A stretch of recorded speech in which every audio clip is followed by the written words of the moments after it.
আপনাদের সবাইকে আমন্ত্রণ জানাচ্ছি সন্ধ্যা 7টার 21 সংবাদে। আপনাদের সাথে আছে আমি তাজনুবা জাবিন। 21 টেলিভিশনের সংবাদ একই সাথে সরাসরি দেখতে পাবেন আমাদের ফেসবুক পেজ www.facebook.com/2124 অনলাইনে। 156 উপজেলায় ভোট গ্রহণ শেষে চলছে গণনা। দু একটি জায়গায় বিচ্ছিন্ন সংঘাত ছাড়া নির্বাচনী পরিবেশ ছিল শান্তিপূর্ণ। কক্সবাজারের ঈদগাঁও উপজেলায় 2 চেয়ারম্যান প্রার্থীর সমর্থকদের দ্বন্দ্বে ছুরিকাঘাত এক যুবক নিহত হন। প্রতিনিধিদের সহায়তায় আরও জানাচ্ছেন রত্নজামান। কিছু কিছু উপজেলার কেন্দ্রগুলোতে ভোট গ্রহণের শুরুতে ভোটার উপস্থিতি কিছুটা কম দেখা গেছে, তবে বেলা বাড়ার সাথেই ভিড় করেন ভোটাররা। শান্তিপূর্ণ পরিবেশে ভোট দিতে পেরে খুশি ভোটাররা। খুব শান্তিপূর্ণভাবে ভোট চলতেছে। সকাল সকাল এসে ভোট দিছি, পরিবেশটা ভালোই। আমি যোগ্যমান অনুযায়ী ভোট দিছি মাত্র খুব শান্তি মতনে। আশা করি বিগত যে বছরগুলোতে ভোটগুলো হয়ে আসছে এবং সামনে যে ভোটগুলো আসবে সেগুলো এরকম উৎসব মুখর হবেই। কক্সবাজারের ঈদগাঁও উপজেলার পোকখালী ভোটকেন্দ্রের বাইরে 2 চেয়ারম্যান প্রার্থীর সমর্থকদের তর্ক বিতর্কের জেরে ছুরিকাঘাতে নিহত হন এক প্রার্থীর সমর্থক সুরত আলম। শরীয়তপুরে জাজিরা উপজেলায় 2 চেয়ারম্যান প্রার্থী সমর্থকদের মধ্যে সংঘর্ষে 3 সাংবাদিক সহ 10 জন আহত হন। এ সময় সাংবাদিকদের গাড়ির ভাঙচুর করা হয়। ব্রাহ্মণবাড়িয়ার আখাউড়ায় নয়াদিল সরকারি প্রাথমিক বিদ্যালয়ে ভোটকেন্দ্র দখলকে কেন্দ্র করে 2 চেয়ারম্যান সমর্থকদের মধ্যে হাতাহাতির ঘটনা ঘটেছে। রংপুরের মিঠাপুকুরের সঠিবাড়ি কলেজ ভোটকেন্দ্রে জোর করে ব্যালট পেপারে সিল মারার সময় রংপুর 5 আসনের সংসদ সদস্য জাকির হোসেনের ছোট ভাই জাহেদ সহ 3 জনকে আটক করেছে পুলিশ। মেহেরপুরের গাংনীর চিতলা মাধ্যমিক বিদ্যালয় কেন্দ্রে ভোটারদের প্রভাবিত করার দায়ে পোলিং এজেন্ট সাইদুল ইসলামকে 1 মাসের বিনাশ্রম কারাদণ্ড দিয়েছে ভ্রাম্যমাণ আদালত। এ দফায় 24টি উপজেলায় ভোট হয়েছে ইভিএমে এবং বাকিগুলো ব্যালটে। নির্বাচন সুষ্ঠু করতে মাঠে কাজ করছে র্যাব ও বিজিবি। 156 উপজেলায় চেয়ারম্যান পদে 603 জন, ভাইস চেয়ারম্যান পদে 625 জন এবং সংরক্ষিত নারী ভাইস চেয়ারম্যান পদে 440 জন প্রতিদ্বন্দ্বিতা করছেন। রত্নজামান, 21 টেলিভিশন। দ্বিতীয় ধাপের উপজেলা নির্বাচনে 30% উপরে ভোট পড়লেও সন্তুষ্ট হতে পারেনি নির্বাচন কমিশন। প্রধান নির্বাচন কমিশনার কাজী হাবিবুল আওয়াল বলেছেন, একটি রাজনৈতিক দল ভোট বর্জনের ডাক দেয় ভোটার উপস্থিতি কম হয়ে থাকতে পারে। রাজনৈতিক সংকট কেটে গেলে ভোট আরও উৎসব মুখর হবে বলেও আশা করেন তিনি। শিউলি শব্দবের প্রতিবেদন। দ্বিতীয় ধাপে 156টি উপজেলায় ভোট গ্রহণ শেষে আগারগাঁও নির্বাচন ভবনে সিইসির সংবাদ সম্মেলন। ভালোই শান্তিপূর্ণভাবে অনুষ্ঠিত হয়েছে জানান, ভোট শান্তিপূর্ণ হয়েছে, তবে বিভিন্ন স্থানে বিচ্ছিন্ন হাতাহাতিতে আহত হয়েছে 33 জন। ভোট কেন্দ্রে অসুস্থ হয়ে মারা গেছে 2 জন। এর সাথে নির্বাচনী সহিংসতার কোনো সম্পর্ক নেই বলেও জানান সিইসি। আমাদের আইনশৃঙ্খলা বাহিনী খুব তৎপর ছিল, যেখানে অনিয়ম হয়েছে, অনাচার হয়েছে, ভোট কারচুপির চেষ্টা হয়েছে, সেখানে হস্তক্ষেপ করা হয়েছে। 25 জনকে গ্রেফতার করা হয়েছে যারা বিভিন্ন অপকর্মে লিপ্ত হতে চেয়েছিলেন। দ্বিতীয় ধাপে 30% কিছু বেশি ভোট পড়লেও তা সন্তোষজনক নয় বলে মন্তব্য করেন সিইসি। একটা বড় প্রধানতম কারণ হতে পারে দেশের একটা বড় রাজনৈতিক দল তারা প্রকাশ্যে এবং ঘোষণা দিয়ে ভোট বর্জন করেছে এবং জনগণকে ভোট প্রদানেও নিরুৎসাহিত করেছে। যে কোনো গণতান্ত্রিক দেশে ব্যবস্থায় এই ধরনের চেষ্টা হতে পারে, মানে পক্ষ বিপক্ষ থাকতে পারে। তো আমাদের ভোট নিয়ে কোনো সংকট নেই, সংকটটি হচ্ছে রাজনীতিতে। রাজনৈতিক সংকট কেটে গেলে ভোটার উপস্থিতি বাড়বে এবং নির্বাচন আরও উৎসবমুখর হবে বলেও আশা করেন সিইসি। সংকটটা রয়েছে সেটা অবশ্যই একটা সময় কাটিয়ে ওঠা যাবে এবং সুস্থ ধারায় দেশের সামগ্রিক রাজনীতি প্রবাহিত হবে। শিউলি শবনম, 21 টেলিভিশন, ঢাকা। মানুষের আগ্রহ নষ্ট করতে নির্বাচন নিয়ে বিএনপি, টিআইবি সহ কিছু দেশবিরোধী বুদ্ধিজীবীরা অপপ্রচার আর মিথ্যাচার করছেন বলে অভিযোগ আওয়ামী লীগের সাধারণ সম্পাদক ওবায়দুল কাদেরের। তার দাবি, স্থানীয় সরকার নির্বাচনে ভোটার উপস্থিতি সন্তোষজনক। সংঘাতবিহীন সুষ্ঠু নির্বাচন করায় নির্বাচন কমিশনকে ধন্যবাদও জানিয়েছেন তিনি। আরও জানাচ্ছেন ফারজানা শোভা। বিভিন্ন ধরনের উপজেলা পরিষদ নির্বাচনের দ্বিতীয় ধাপের ভোট গ্রহণ শেষে গণমাধ্যমকে দলীয় সভাপতির কার্যালয়ে ব্রিফ করেন আওয়ামী লীগের সাধারণ সম্পাদক ওবায়দুল কাদের। তিনি বলেন, ভোটার সংখ্যা কিছুটা কম হলেও তা সন্তোষজনক। প্রথম 2 দফায় সংঘাত সহিংসতার আশঙ্কা করা হলেও ভোট শান্তিপূর্ণ হয়েছে। যে 2টা পর্যায়ে নির্বাচন হয়েছে, এই নির্বাচনে নিয়ে রক্তপাত হবে, খুন-খারাবি হবে, মারপিট হবে, সংঘাত হবে, এসব নানান সংঘর্ষ হবে। শেষ পর্যন্ত কি হবে? শেষ পর্যন্ত কোনো ক্যাজুয়ালিটি নেই। উপস্থিতি যেটাই হয়েছে আমি খুব ভালো বলবো না, তবে বলবো মোটামুটি সন্তোষজনক। নির্বাচনে না এসে বিএনপি ও সেইপন্থী বুদ্ধিজীবীরা লাগাতার অপপ্রচার ও মিথ্যাচার করে যাচ্ছেন বলেও অভিযোগ আওয়ামী লীগের সাধারণ সম্পাদকের। নির্বাচনের বিরুদ্ধে আমাদের দেশে বিএনপি সহ তাদের সমমনাদের অবিরাম মিথ্যাচার, মানুষের মধ্যে বিভ্রান্তির সৃষ্টি করা। তারপরে আমাদের দেশের এক ধরনের বুদ্ধিজীবী আছেন, তাদের অপপ্রচার তো আছে। বিএনপির নেতাদেরকে চ্যালেঞ্জ ছুঁড়ে দিয়ে ওবায়দুল কাদের বলেন, জিয়াউর রহমান নিজেই বাকশালে যোগ দিয়েছিলেন। মানুষের আগ্রহ নষ্ট করার চেষ্টা করেছে ভোটের ব্যাপারে। ফারজানা শোভা, 21 টেলিভিশন, ঢাকা। উপজেলা নির্বাচনের প্রতিযোগিতা না থাকায় মানুষ স্বতঃস্ফূর্তভাবে ভোট বর্জন করছে বলে মন্তব্য করেছেন বিএনপি মহাসচিব মির্জা ফখরুল ইসলাম আলমগীর। ঢাকা রিপোর্টার্স ইউনিটিতে আলোচনা সভায় তিনি এসব কথা বলেন। এই নির্বাচনে মানুষ অংশ নিচ্ছে না, এটা স্বতঃস্ফূর্তভাবে নিচ্ছে না, কারণ তারা বুঝে গেছে যে এই নির্বাচনে তো কোনো লাভ নাই, যে নির্বাচনে কোনো প্রতিযোগিতা নেই, যে নির্বাচনে কোনো পরিবর্তন আসবে না, যে নির্বাচনের মাধ্যমে শাসক গোষ্ঠী তার ক্ষমতাকেই আবারও প্রতিষ্ঠিত করবে, সেই নির্বাচনে গিয়ে কী লাভ?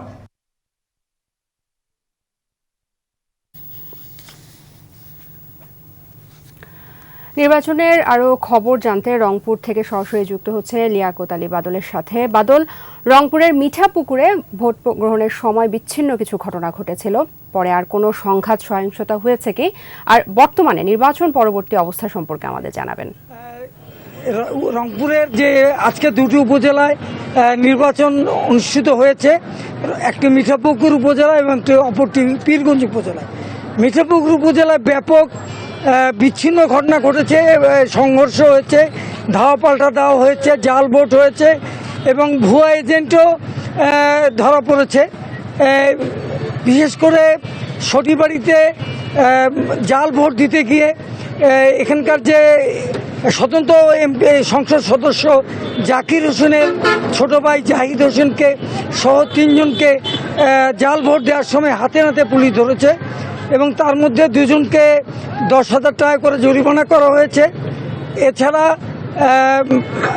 এছাড়া বলদি পুকুরে ধাওয়া পাল্টা দেওয়া হয়েছে 2 চেয়ারম্যান সমর্থকদের মধ্যে, এতে 12 জনের মতো আহত হয়েছে। এছাড়াও বিভিন্ন জায়গায় ভোট কেন্দ্রে ধাওয়া পাল্টা দেওয়া সহ বিচ্ছিন্ন ঘটনা ঘটেছে। তো আর যদি অন্য বিষয়গুলো যেটা বলি, সেটা হচ্ছে যে নির্বাচন অন্য জায়গাগুলোতে আর কোনো এইসব বিচ্ছিন্ন ঘটনা ছাড়া মোটামুটি শান্তিপূর্ণভাবে ভোট অনুষ্ঠিত হয়েছে।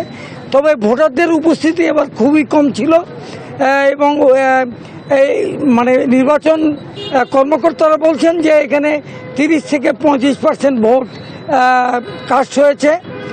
আর অপরদিকে যে রংপুরে পীরগঞ্জ উপজেলায় শান্তিপূর্ণভাবে নির্বাচন অনুষ্ঠিত হয়েছে। আর একটি বিষয় জানিয়ে রাখি যে ইতিমধ্যেই ফলাফল ঘোষণা শুরু হয়েছে। ইতিমধ্যে আমার কাছে 8টি ভোট কেন্দ্রের ফলাফল এসেছে। সেখানে 4000 ভোটে হেলিকপ্টার মার্কার কামরুজ্জামান কামরু উনি ভোট পেয়েছেন, আর তার নিকটতম প্রতিদ্বন্দ্বী মোতার হোসেন মওলা উনি পেয়েছেন। বাদল, আপনাকে ধন্যবাদ। উপজেলা নির্বাচনের খবর জানাতে রংপুর থেকে সরাসরি যুক্ত ছিলেন বিভাগীয় প্রতিনিধি লিয়াকত আলী বাদল। সাবেক সেনাপ্রধান জেনারেল আজিজ আহমেদের উপর নিষেধাজ্ঞা দিয়েছে মার্কিন পররাষ্ট্র দপ্তর। সংস্থাটির ওয়েবসাইটে প্রকাশিত বিবৃতিতে জানানো হয়েছে, জেনারেল আজিজ ও তার পরিবারের সদস্যরা যুক্তরাষ্ট্রে প্রবেশে অযোগ্য হবেন। এ নিয়ে পররাষ্ট্রমন্ত্রী ডক্টর হাসান মাহমুদ জানান, বিষয়টি আগেই সরকারকে অবহিত করেছে যুক্তরাষ্ট্র। আর ব্যক্তি পর্যায়ে যুক্তরাষ্ট্রের নিষেধাজ্ঞা নতুন কিছু নয় বলছেন স্বরাষ্ট্রমন্ত্রী। এদিকে আজিজ আহমেদ বলেছেন, সরকারকে হেয় করতে যুক্তরাষ্ট্রের এমন পদক্ষেপ। এই ঘটনায় অবাক ও মর্মাহত বলেও জানিয়েছেন তিনি। তৌহিদুর রহমানের রিপোর্ট। সাবেক সেনাপ্রধান জেনারেল আজিজ আহমেদের উপর নিষেধাজ্ঞা দিয়েছে মার্কিন পররাষ্ট্র দপ্তর। বাংলাদেশ সময় মঙ্গলবার ভোরে সংস্থাটির ওয়েবসাইটে এ সংক্রান্ত একটি বিবৃতি প্রকাশ করা হয়। দেশটির পররাষ্ট্র মন্ত্রণালয়ের মুখপাত্র ম্যাথিউ মিলার ওই বিবৃতিতে জানিয়েছেন, ব্যাপক দুর্নীতির কারণে জেনারেল আজিজ এবং তার পরিবারের নিকটবর্তী সদস্যরা যুক্তরাষ্ট্রে প্রবেশ করতে পারবেন না। বিষয়টি নিয়ে প্রতিক্রিয়া দিয়েছেন জেনারেল আজিজ আহমেদ। বলেছেন, সরকারকে হেয় করতেই যুক্তরাষ্ট্রের এমন পদক্ষেপ। অভিযোগ অস্বীকার করে এই ঘটনায় তিনি অবাক হয়েছেন বলেও জানান। আমাকে কিছু বলা যেমন হলো, আমার পরিবারের অন্যান্যরা একটু বিব্রত হবে। আমাকে যারা নিয়োগ দিয়েছিল, আমি মনে করি যে তারাও কিছুটা বিব্রত হবে। ঠিক আছে না? তাদেরকেও এটা টার্গেট করেছে কিনা আমি জানি না। আমি আমেরিকা, তারা যেতে দিবেন, আমি যাব না। আমার কোনো ভাইয়ের নামে বিজিবির কোনো বা এখনো বিজিবির কোনো লাইসেন্স আমি পারলে করে দিতে পারতাম। এদিকে পররাষ্ট্রমন্ত্রী ডক্টর হাসান মাহমুদ বলেছেন, আজিজ আহমেদের উপর নিষেধাজ্ঞা ভিসা নীতির আওতায় দেয়া হয়নি। বিষয়টি জনসম্মুখে আনার আগেই সরকারকে জানিয়েছে মার্কিন পররাষ্ট্র দপ্তর। জেনারেল আজিজের বিরুদ্ধে যে ব্যবস্থাটা নেওয়া হয়েছে সেটা অন্য অ্যাক্টের অধীনে করা হয়েছে। অবশ্যই গণতন্ত্রকে বাধাগ্রস্ত করার জন্য যদি ভিসা নীতি প্রয়োগ করা হয়, তাহলে যারা গণতন্ত্রকে সত্যিকার অর্থে বাধাগ্রস্ত করছে, পুলিশকে পিটিয়ে হত্যা করছে, হাসপাতালে হামলা চালাচ্ছে, তাদের উপরে তো সেটি প্রয়োগ করার প্রয়োজন বলে আমরা মনে করি। স্বরাষ্ট্রমন্ত্রী আসাদুজ্জামান খান কামাল বলেছেন, ব্যক্তি পর্যায়ে যুক্তরাষ্ট্রের নিষেধাজ্ঞা নতুন কিছু নয়। আমেরিকান সরকার কিন্তু অনেক দেশে, অনেক পার্সোনাল লেভেলেও এই ধরনের নিষেধাজ্ঞা দিয়েছেন, অনেক দেশে দিয়েছে। কাজেই এটা তাদের জন্য নতুন কিছু নয়। আমাদের যাকে দিয়েছেন, এটা আমাদের কাছে এখনো সঠিকভাবে আমাদের কাছে আসে নাই। আমরা আসলে সেটা বুঝতে পারবো কেন দিয়েছেন। যুক্তরাষ্ট্রের পররাষ্ট্র দপ্তরের foreign operation and related programs appropriation অ্যাক্টের 7031C ধারার আওতায় এই নিষেধাজ্ঞা দেয়া হয়। তৌহিদুর রহমান, 21 টেলিভিশন। কোরবানি ঈদকে সামনে রেখে বাজার স্থিতিশীল রাখতে মনিটরিং সেলের তৎপরতা জোরদার করা হবে বলে জানিয়েছেন বাণিজ্য প্রতিমন্ত্রী। তিনি জানান, ডলারের দাম বৃদ্ধি প্রভাব পড়বে না বাজারে, কারণ সরকার বেচে পুরনো দামেই পণ্য আমদানির সুযোগ পাবেন ব্যবসায়ীরা। কৃষিজাত পণ্যের দাম বৃদ্ধির বিষয়ে 3 মন্ত্রণালয়ের সিদ্ধান্ত পরে বলেও জানান প্রতিমন্ত্রী। প্রণব চক্রবর্তীর রিপোর্ট। বাজারকে অস্থিতিশীল রেখে অতি মুনাফার সুযোগ খোঁজে অসাধু চক্র। আর তাই তো পর্যাপ্ত আমদানি ও সরবরাহ থাকার পরও নিত্যপণ্যের বাজার নিয়ন্ত্রণে বেগ পেতে হয় সরকারের সংশ্লিষ্ট সব কর্তৃপক্ষকে। সচিবালয়ে ক্রয় সংক্রান্ত মন্ত্রিসভা কমিটির বৈঠক শেষে বাণিজ্য প্রতিমন্ত্রী সাংবাদিকদের জানান, কোরবানির ঈদকে সামনে রেখে পণ্যের বাজার যাতে অস্থির না হয়, তাই আবারও মাঠে নামছে মনিটরিং সেল। ঈদ আসলেই আমাদের দেশে কিছু লোক আছে যে সুযোগ সন্ধানী আমি বলবো, তারা সাপ্লাই ঠিক থাকার পরেও 2-1 জায়গায় জিনিসপত্রের দাম একটু বেড়ে যাচ্ছে। এই লক্ষ্যে এবং আমরা বাজারের সব মনিটরিংগুলি আবার সচল করব, যাতে কোনোভাবেই সামনে ঈদকে কেন্দ্র করে কোনোভাবেই কেউ বাজারে কোনো রকম সুযোগ সুবিধা নেওয়ার চেষ্টা না করতে পারে। টাকার বিপরীতে ডলারের দাম বৃদ্ধিতে বাজারে কোনো প্রভাব পড়বে না বলে আশ্বস্ত করেন বাণিজ্য প্রতিমন্ত্রী। নিশ্চিত করে বলতে চাই যে এই যে ডলারের যে অ্যাডজাস্টমেন্টটা হলো 10 টাকা থেকে 17 টাকা, এটা কিন্তু আমাদের ভোক্তা পর্যায়ে কোনো ইম্প্যাক্ট পড়বে না। এখন সরকার সমন্বয় করার ফলে তারা সরকারি যে রেট সেই রেটেই সবগুলা আমদানিকারক আমদানি করতে পারবে। সো আমরা আমাদের আমদানিকৃত যে পণ্য, বিশেষ করে ভোজ্য তেলের কোনো অ্যাডজাস্টমেন্ট আমরা এই বিষয়ে করব না, এবং আমরা আশা করি আমাদের যারা উৎপাদনকারী এবং আমদানিকারক আছে তারা এই অন্ততপক্ষে আগামী ঈদ পর্যন্ত নতুন করে আমরা কোনো প্রাইস বেঁধে দিব না, আমাদের পুরনো প্রাইসে ইনশাল্লাহ তারা সরবরাহ করতে পারবে। পেঁয়াজ এবং আলুর কোনো ঘাটতি নেই, তবে খাদ্য, কৃষি ও বাণিজ্য মন্ত্রণালয় বসে কৃষিপণ্যের বিষয়ে সিদ্ধান্ত নিতে পারবে বলে জানান বাণিজ্য প্রতিমন্ত্রী আহসানুল ইসলাম টিটো। মাঠ পর্যায়ের যে দিক নির্দেশনা সেটা আমরা দিব। প্রণব চক্রবর্তী, 21 টেলিভিশন, ঢাকা। দৃষ্টি ফেরাচ্ছি ইরানের দিকে। ইরানের প্রেসিডেন্ট ইব্রাহিম রাইসির জানাজায় অযুত মানুষের ঢল নেমেছে। মঙ্গলবার তাবরিজে অনুষ্ঠিত প্রথম জানাজায় ইমামতি করেন দেশটির সর্বোচ্চ নেতা আয়াতুল্লাহ আলী খামেনি। জানাজা শেষে শৈশবের শহর মাশহাদে নিয়ে যাওয়া হচ্ছে রাইসির মরদেহ। এদিকে হেলিকপ্টার দুর্ঘটনায় ইরানের প্রেসিডেন্টের মৃত্যুতে বাংলাদেশে 23 মে একদিনের রাষ্ট্রীয় শোক ঘোষণা করেছে সরকার। আশরাফ শুভর রিপোর্ট। ভোরের আলো ফোটার আগেই বিভিন্ন প্রান্ত থেকে পূর্ব আজারবাইজানের রাজধানী তাবরিজে জড়ো হতে থাকেন ইরানবাসী। উদ্দেশ্য প্রিয় নেতা প্রেসিডেন্ট ইব্রাহিম রাইসিকে শেষ শ্রদ্ধা জানানো। শীর্ষ নেতা আয়াতুল্লাহ আলী খামেনির ইমামতিতে জানাজায় অংশ নেন লক্ষাধিক মানুষ। একে একে সম্পন্ন হয় বাকি 8 আরোহীর জানাজা। এরপর আরও শহরে জানাজা হবে প্রেসিডেন্টের। তেহরানে শেষ জানাজার পর রাষ্ট্রীয় মর্যাদায় সম্পাদন হবে রাইসির দাফন কার্য। এদিকে রাইসির মৃত্যুর মাতমের মধ্যেই 28 জুন নতুন প্রেসিডেন্ট নির্বাচনের তারিখ ঘোষণা করেছে ইরান। পাশাপাশি প্রেসিডেন্ট রাইসির মৃত্যুর কারণ জানতে তদন্তের ঘোষণা দিয়েছে ইরানের সামরিক বাহিনী। অন্যদিকে জাতিসংঘের নিরাপত্তা পরিষদে ইরানের নিহত প্রেসিডেন্ট ইব্রাহিম রাইসির শ্রদ্ধায় নীরবতা পালনের সময় ক্ষুব্ধ প্রতিক্রিয়া জানিয়েছেন ইরানের স্থায়ী দূত গিলাদ এরদান। এটিকে লজ্জাজনক আখ্যা দিয়ে নিরাপত্তা পরিষদের সমালোচনা করেন তিনি।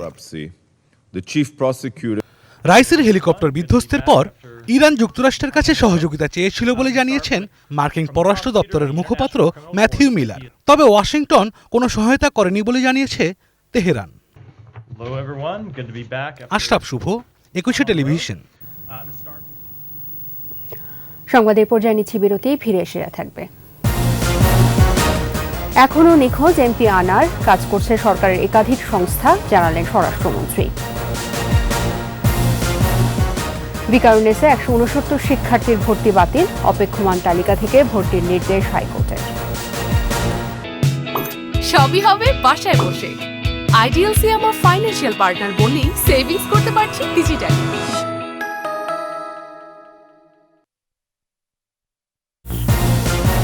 আবার আমন্ত্রণ, আপনারা দেখছেন সন্ধ্যা 7টার 21 সংবাদ। প্রধানমন্ত্রী শেখ হাসিনার সঙ্গে সাক্ষাৎ করেছেন অস্ট্রেলিয়ার পররাষ্ট্রমন্ত্রী পেনি ইয়ং। শান্তিপূর্ণ, স্থিতিশীল ও সমৃদ্ধ ভারত মহাসাগরীয় অঞ্চলের লক্ষ্য সামনে রেখে তার এই বাংলাদেশ সফর। বিকেলে গণভবনে প্রধানমন্ত্রী শেখ হাসিনার সঙ্গে অস্ট্রেলিয়ার পররাষ্ট্রমন্ত্রী পেনি ইয়ং এর সাক্ষাৎ হয়। দেশটির সংশ্লিষ্ট মন্ত্রণালয়ের ওয়েবসাইটে বাংলাদেশ ও ভারত সফর সংক্রান্ত সংবাদ বিজ্ঞপ্তিতে জানানো হয়, ভারত মহাসাগরীয় অঞ্চলে অস্ট্রেলিয়ার সম্পৃক্ততা বাড়ানোর প্রচেষ্টায় প্রথমবারের মতো তার এই বাংলাদেশ সফর। এর আগে মঙ্গলবার দুপুরে মালয়েশিয়ার একটি বিমানে 2 দিনের সফরে ঢাকায় পৌঁছান পেনি ইয়ং। গত 3 দশকের মধ্যে অস্ট্রেলিয়ান কোনো পররাষ্ট্রমন্ত্রীর প্রথম দ্বিপক্ষীয় সফর এটি।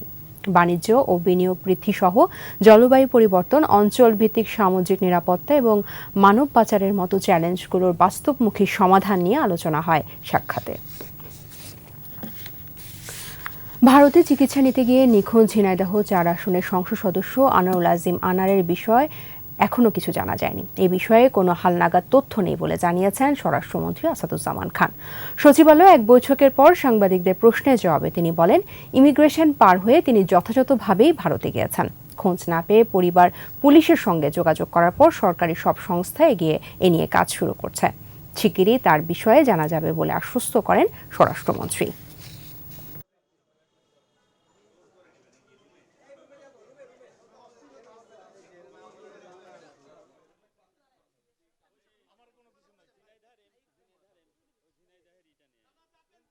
আমাদের সব গভর্নমেন্ট এজেন্সিগুলো এটা নিয়ে কাজ করছে। আমাদের এনএসআই, আমাদের এসবি, আমাদের পুলিশ সবাই কাজ করছেন। কলকাতার ভারতীয় পুলিশের সঙ্গে, ভারতের গোয়েন্দা সংস্থার সঙ্গে এটা কাজ হচ্ছে। আমরা আশা করি তার হয়ের অবস্থা আমরা ভারতীয় সরকারের মাধ্যমে খুব শীঘ্রই আমরা আপডেট। টালমাটাল বিশ্ব পরিস্থিতির কারণে সারা পৃথিবীতে নিত্যপণ্যের দাম চড়া। বাংলাদেশ বিচ্ছিন্ন কোনো দেশ না, তাই দেশের বাজারও এর প্রভাব স্পষ্ট হয়ে উঠছে। তবে সরকারের গৃহীত বেশ কিছু উদ্যোগে বাজারে দ্রুতই স্থিতিশীলতা ফিরে আসবে। ঢাকা রিপোর্টার্স ইউনিটিতে এসব তথ্য বলেন পররাষ্ট্রমন্ত্রী ডক্টর হাসান মাহমুদ। গেল জাতীয় নির্বাচন যতটা শান্তিপূর্ণ হয়েছে, নিকট অতীতে ইউরোপের কোনো দেশে এমন ভালো নির্বাচন হয়নি বলেও জানান তিনি।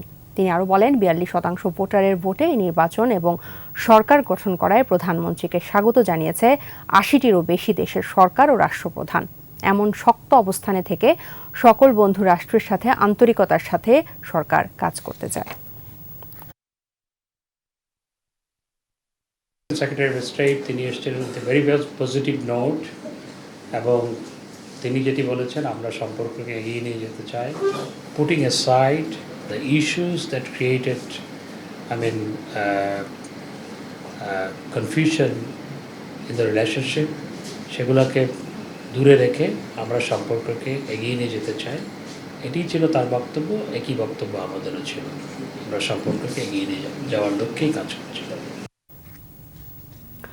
বয়সের নিয়ম না মানার অভিযোগে রাজধানী ভিকারুন্নেসা নূন স্কুল অ্যান্ড কলেজের স্কুল শাখায় ভর্তি করা প্রথম শ্রেণীর 169 শিক্ষার্থীর ভর্তি বাতিল থাকবে বলে রায় দিয়েছেন হাইকোর্ট।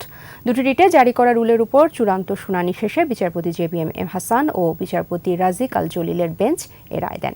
ভিকারুন্নেসায় ভর্তি নিয়ে বয়সের নিয়ম না মানার অভিযোগ এনে প্রথম শ্রেণীতে ভর্তি ইচ্ছুক 2 শিক্ষার্থীর মা গত 14 জানুয়ারি রিট করেন। তবে মাউসির আদেশ মতে বয়সের ঊর্ধ্বসীমা অনুসরণ করে স্কুল কর্তৃপক্ষ 169 জনের ভর্তি বাতিল করে।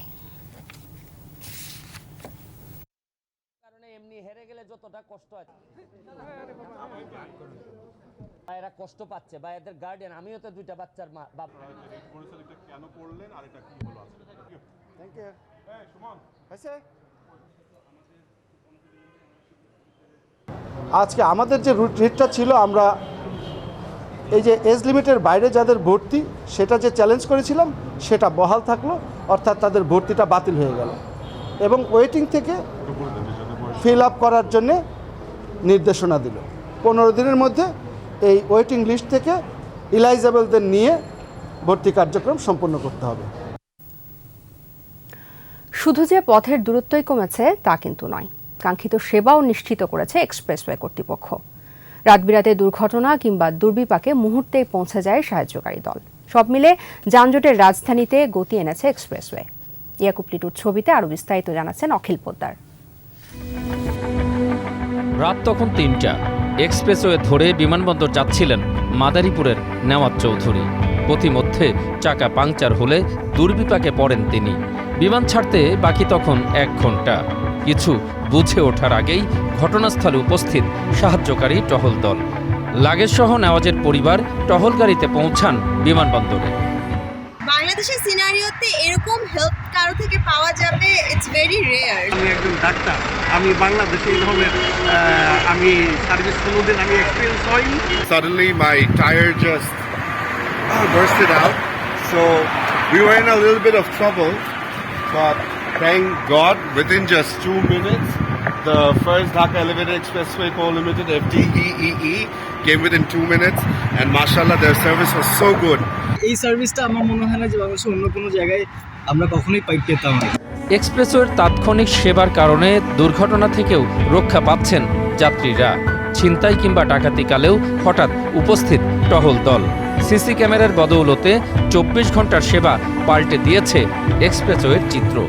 We have many facilities to ensure that our road users to be safe. For example, we have our patrol team to patrol all on the expressway to make sure that nobody gets stuck, and if there's anybody who had the problem, we are going to save them. এক্সপ্রেসওয়ের কাজ শেষ হলে যাত্রীদের সুবিধা আরও বাড়বে। আন্তর্জাতিক মান নিশ্চিত করতে টহল টিমে যোগ হবে রোবট চালিত গাড়ি।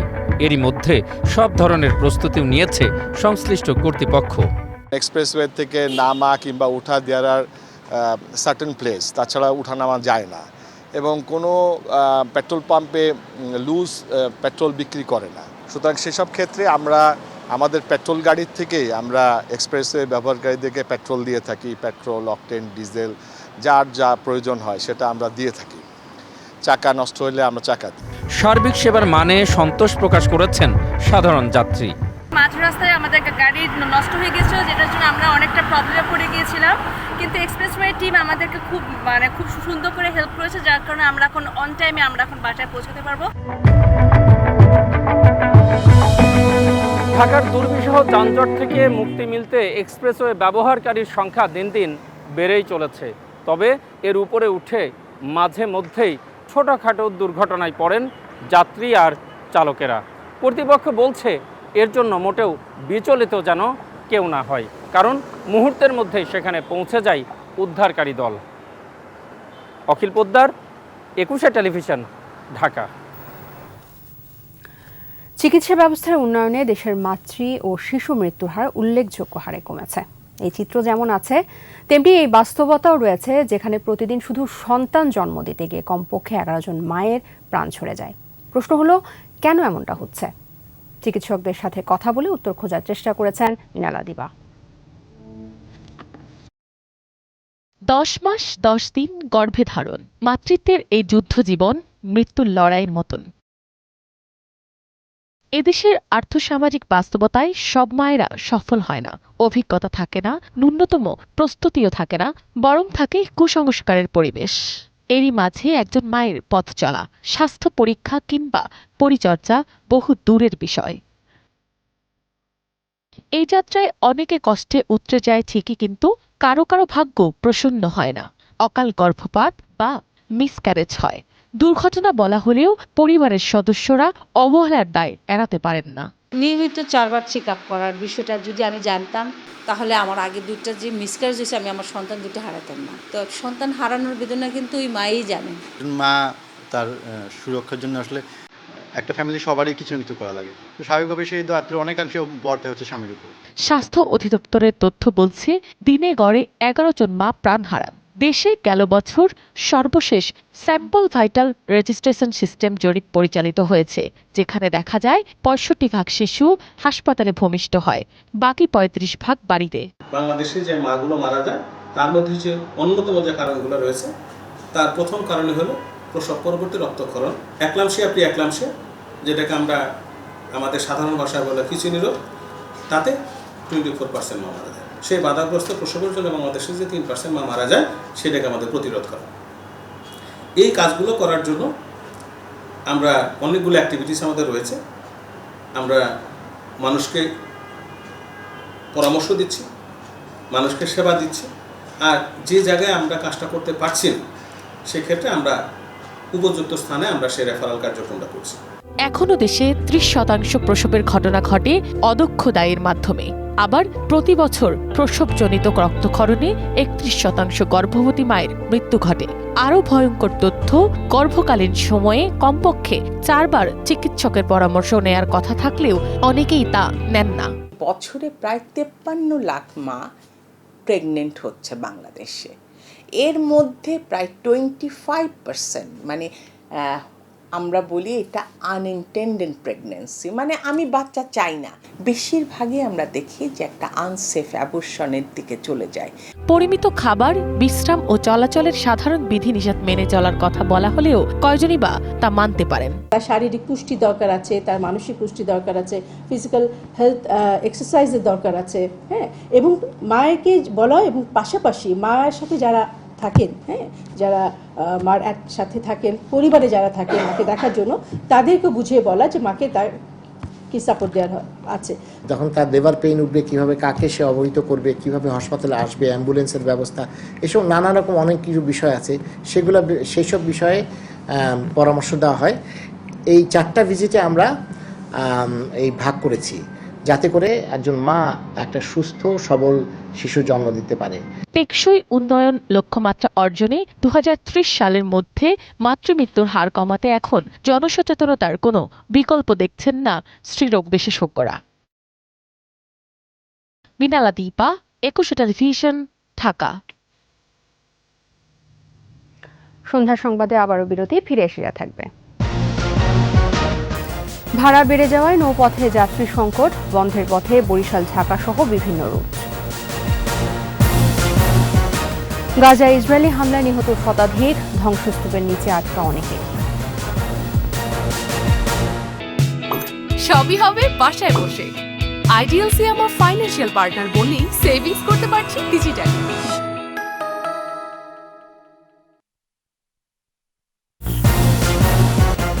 আপনারা দেখছেন সন্ধ্যা 7টার 21 সংবাদ। পদ্মা সেতু চালু এবং তেলের দামের সাথে ভাড়া বাড়ায় দক্ষিণের নৌপথে যাত্রী সংকট চরমে। বন্ধের পথে বরিশাল ঢাকা সহ বিভিন্ন রুটে লঞ্চ চলাচল। বেকার হওয়ার সংখ্যায় সংশ্লিষ্ট নানা পেশার লাখো মানুষ। বরিশাল বিভাগীয় প্রধান সুখেন্দু এদবরের রিপোর্ট, জানাচ্ছেন রত্নাজামান। স্বল্প খরচে নিরাপদে ভ্রমণ কিংবা পণ্য পরিবহনে দক্ষিণ অঞ্চলবাসীর পছন্দের শীর্ষে ছিল লঞ্চ যাত্রা। প্রথম, দ্বিতীয় শ্রেণী ও কেবিনের টিকিট ছিল যেন সোনার হরিণ। সাধারণ আসন, ডেক এবং ছাদও থাকত যাত্রীতে ঠাসা। এখন আর সেই অবস্থা নেই। পদ্মা সেতু চালুতে রাজধানীর সাথে সহজ হয়েছে দক্ষিণের 21 জেলার যোগাযোগ। সড়ক পথে 5 ঘন্টারও কম সময়ে ঢাকা বরিশাল আসতে যেতে পারছেন যাত্রীরা। অন্যদিকে তেলের দামের সাথে লঞ্চের ভাড়া বাড়ায় যাত্রীর অভাবে স্থবিরতার মুখে নৌপথ। বন্ধ হয়ে গেছে অনেক রুটও। এই পদ্মা সেতু হওয়ার আগে প্রতিদিন ঢাকা এবং বরিশাল উভয় প্রান্ত থেকে ৬-৭টি লঞ্চ আসা যাওয়া করত। এখন সেখানে মালিকপক্ষ রোটেশন প্রথা করে 2টি লঞ্চ করে চালায়, তাও বেহাল অবস্থা। এতে কতদিন মালিকের লঞ্চ দিয়ে চালাবে এবং আমরা যারা নিম্ন আয় আছি কতদিন চাকরি আমাদের থাকবে, সেটা নিয়ে আমরা চিন্তিত আছি। তবে বিলাসবহুল ও আরামদায়ক লঞ্চগুলো কিছু যাত্রীর কাছে এখনো জনপ্রিয়। পদ্মা সেতু হওয়ার পর লঞ্চ চলে 2টা এবং বেসিকিনা কম, প্যাসেঞ্জারও কম আসে, গাড়িতে যায় এবং লঞ্চের প্যাসেঞ্জার কমায়, আমাদের বেসিকিনা কমায়। পদ্মা সেতু হওয়ার পরে আমাদের দক্ষিণ অঞ্চলের 21টি জেলার মানুষের ভাগ্য উন্নয়ন হচ্ছে, কিন্তু লঞ্চ ব্যবসায়িক ব্যবসার ধস নামছে। এই শিল্পকে টিকিয়ে রাখতে সরকারি উদ্যোগ চান লঞ্চ মালিকরা। আমাদের এই তেলের দামে সাবসিডি দেয় এবং আমাদের যাবতীয় ভ্যাট ট্যাক্স ইত্যাদি ক্ষেত্রে সাবসিডি দেয়। আমরা পুনরায় আগের মতো লঞ্চের ব্যবসা করতে পারবো ইনশাল্লাহ। তেলের দাম না কমলে পরিস্থিতির উন্নতি হবে না বলে জানান সংশ্লিষ্টরা। রত্নাজামান, 21 টেলিভিশন। শেষ করছি সন্ধ্যা 7টার 21 সংবাদ। যাবার আগে ফার্স্ট সিকিউরিটি ইসলামী ব্যাংক পিএলসি সংবাদ শিরোনামগুলো জানাবো আরও একবার। 156 উপজেলায় শান্তিপূর্ণ নির্বাচন, 30% উপরে ভোট পড়লেও সন্তুষ্ট নয় কমিশন। আগ্রহ নষ্ট করতেই ভোট নিয়ে অপপ্রচার, বললেন ওবায়দুল কাদের। প্রতিযোগিতাহীন নির্বাচন, মন্তব্য ফখরুলের। মার্কিন নিষেধাজ্ঞার বিষয়ে আগেই জানত পররাষ্ট্র মন্ত্রণালয়, সরকারকে হেয় করছে যুক্তরাষ্ট্র, বললেন জেনারেল আজিজ। ডলারের দাম বৃদ্ধি প্রভাব পড়বে না বাজারে, সরকারি রেটে পণ্য আমদানি করতে পারবেন ব্যবসায়ীরা। এবং রাইসি জানা যায় অযুত মানুষের ভিড়, জাতিসংঘের নিরাপত্তা পরিষদে নীরবতা পালন, মৃত্যু তদন্ত শুরু।